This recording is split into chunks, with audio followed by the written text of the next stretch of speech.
guys, and welcome back to my corner of the internet. I'm Shannon, and today I've got another book talk video to share with you guys. And today we're talking about Survive the Night by Riley Sager. Now, over the summer, I think back in June, I read his newest release, and that was The House Across the Lake, and that was the first Riley Sager book I had ever written. From the comment section of that video, I asked, what's your favorite? And I got some really great responses. And I put them on my mental TBR. But then the other day I was in Walmart and this one was there. I think this is the one that came out before The House Across the Lake in 2021. And nobody had recommended this. Not a single person in the comments recommended this. But I was like, it's here. Let's grab it. I come home, I discover this is his lowest rated one by a bit.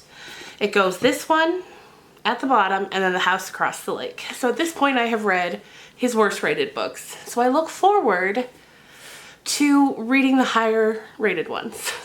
We'll get there eventually. But what I thought was really funny was Across the Lake, I enjoyed it.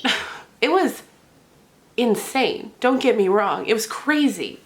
It was crazy. There are so many times I said out loud to myself, what? And this happened with this one as well. But again, I didn't hate it. I kind of enjoyed it. I gave it 4 stars. Mainly because while the end goes off the rails just like it did with The House Across the Lake, I had fun while I was reading. Had fun. Okay, so I'll tell you the general premise and then we'll get into some of the wild spoilers. The year is 1991. Charlie, our main character, oh, bless you, Trixie, bless you. Charlie, our main character, she goes to school, I don't know where, and she's recently suffered a loss. Her roommate died at the hands of what the town believes to be a serial killer. Because over the past few years, 3 women have gone missing. Or not just got missing, have been murdered, and the MO's the same. They're tied up, stabbed, and then a tooth is stolen. So the same fate happened to Charlie's roommate, Maddie. And she feels like she can't stay any longer. She has to go. She wants to go home to her grandmother. She lives with her grandmother because when she was younger, both of her parents died in a car accident. So at the university, she's got a boyfriend named Robbie who's, she likes him a lot, but she's not too concerned with having to leave him and potentially never see him again. And so since it's 1991, instead of taking the bus, like would have been a good idea, especially if you know there's a serial killer on the loose in your area, she goes to the rideshare board, puts up a notice, and finds a man to get a ride with. He can only go at night. Like, there's just so many red flags. He can only go at night. She's like, you know, whatever, I just need to get out of here. And so the rest of the book is, most of the book is their time together on the road that night. I don't even know how to talk to you guys about this one. So anyway, you know, it's set up so that we're to believe that the man is the serial killer. But obviously the man's not the serial killer. So on page 6, I said to my husband, I said, I'm calling it now. She's the serial killer.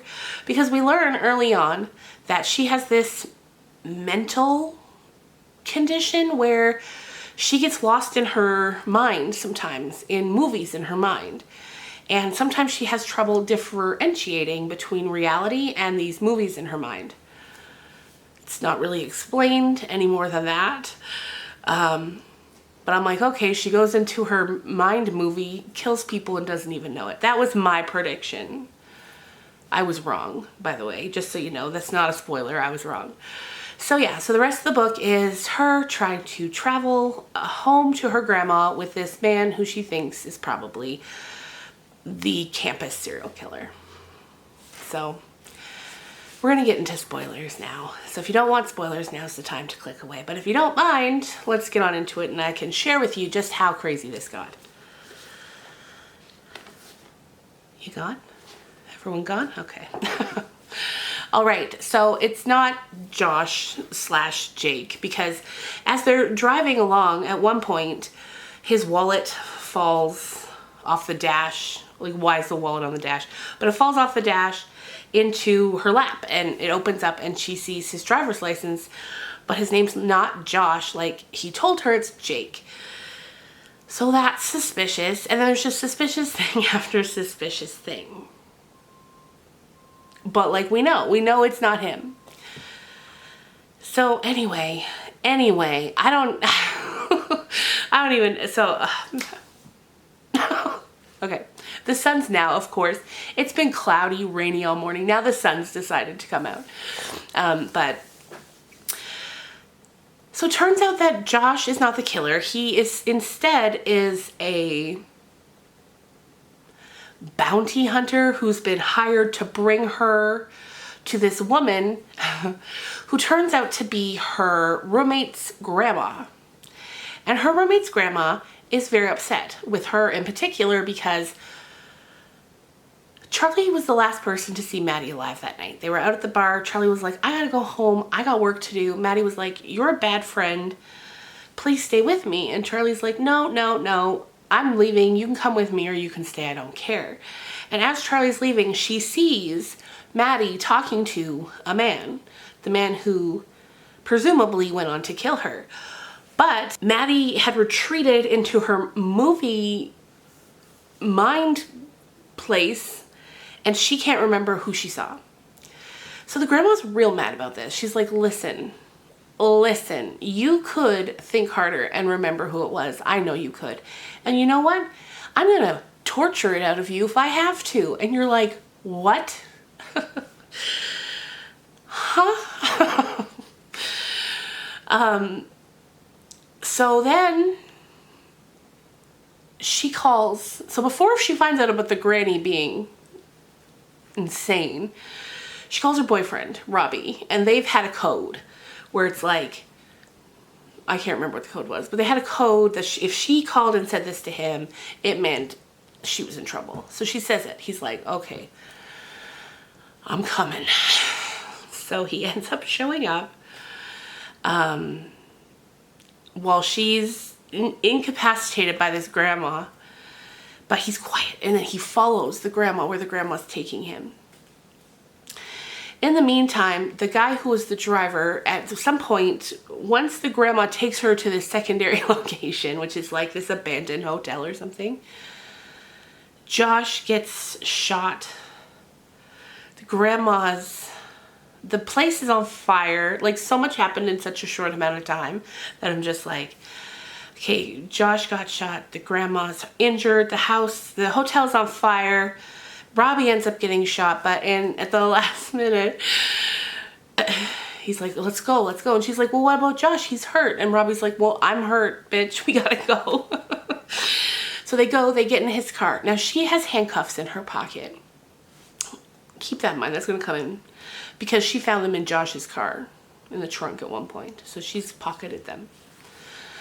So her and Robbie, they're in their car, okay?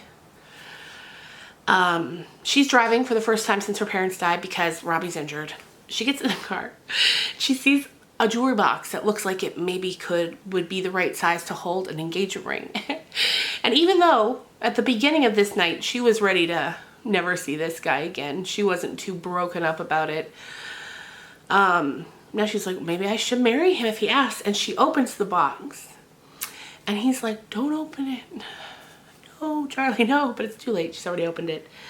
And inside is not an engagement ring. It's, what do you think it is? Teeth. The teeth from the women that Robbie, her boyfriend, has been murdering.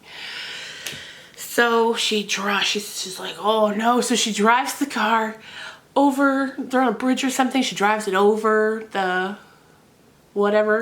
side.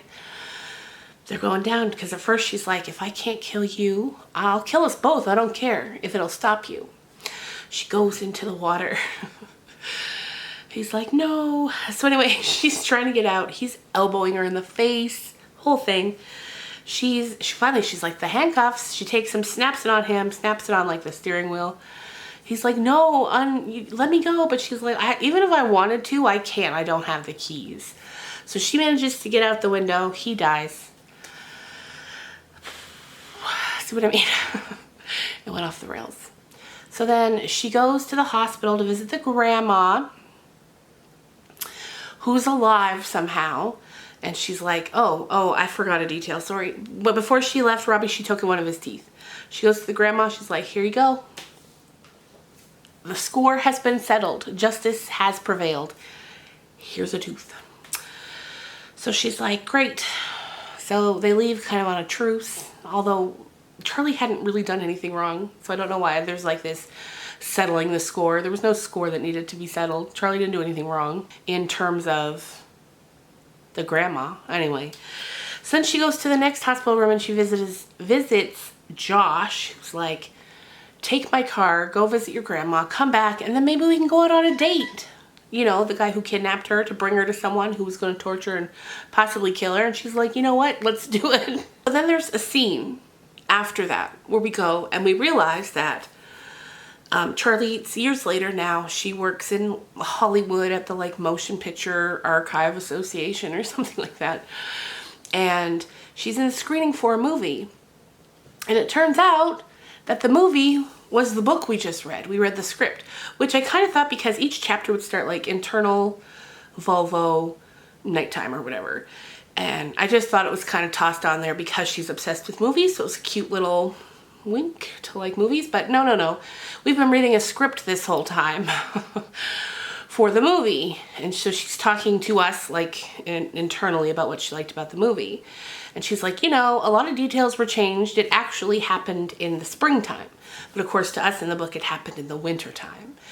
And she's like, there was no red coat, which in the book, this red coat she's wearing is a key part of things. She's like, there was never a truce with Granny, but like, wouldn't that have been cool? Granny died at the hotel at her own hand, which we won't even get into that. And then we find out that she's married Josh, the kidnapper. So, I mean, that's a lot. That is a lot. But I had fun reading it, and there were genuinely creepy parts when they were in the car driving, when we didn't know who was who or what was what. That's when there were some parts I was like, oh, that is creepy. But then it just goes sideways. But I still had fun wondering where we were going to end up. I just didn't know we were going to end up in a puddle of mud. But still I enjoyed it, hence the 4 stars, because I don't know, especially books like this, like when I'm reading like literary fiction, I tend to be a little more serious about my reviews. But when I'm reading thrillers and horror, I put into it also, I take into account how much fun I had reading, how much I enjoyed the journey, not just the destination. So honestly, I figure for as far as Riley Sager's concerned, we can only go up from here, because I've had people recommend like Lock Every Door and Home Before Dark, I think they're called. And I look forward to reading those too. This one was just the quickest one I could get my hands on. And I do like the cover. It's kind of got that, you know, 90s horror story feel. So yeah. There you go, you guys. Those are my thoughts on Survive the Night. Would I recommend it? If this sounds fun to you, then absolutely. If not, just skip it. I went to Goodreads before I filmed this and clicked on the 1-star reviews to read some of them, and my goodness, they didn't hold anything back. And a lot of the comments as I'm reading them, I'm like, oh, you're right. I can see that. So while I don't disagree with the 1-star comments, they weren't things that made it 1 stars for me, I guess. I don't know. Anyway, if you've read it, let me know what you thought down below. And I will see you guys again real soon. Thanks for watching. Subscribe if you haven't already and like this video. That helps me out a ton. Bye.